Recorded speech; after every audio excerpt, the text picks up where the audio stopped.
আমাদের একটাই চাওয়া, আমাদের দাবিগুলো সরকার মেনে নিক।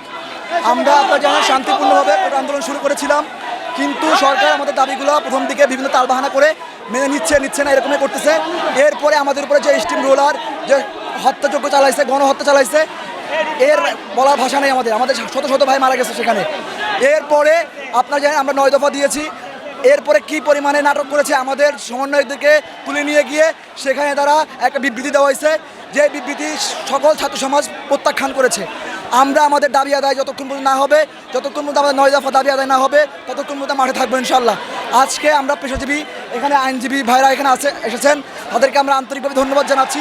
এবং আপনারা জানেন বিভিন্ন বিশ্ববিদ্যালয়ের শিক্ষকরা আমাদের সাথে একত্র পোষণ করেছেন। যারা আমাদের সাথে একত্র পোষণ করবেন সকলকে আমরা অ্যাপ্রিসিয়েট করি। এবং আমরা বলতে চাই, এই যে সকলের আন্দোলন, এই যে শুধুমাত্র ছাত্র সমাজের আন্দোলন না, প্রত্যেকটা মানুষের আন্দোলন। কারণ আমার ভাই মারা গেছে, আমার ছেলে মারা গেছে, আমার বোন মারা গেছে। সুতরাং এই আন্দোলন আমার সবার, প্রত্যেক মানুষের, প্রত্যেক নাগরিকের।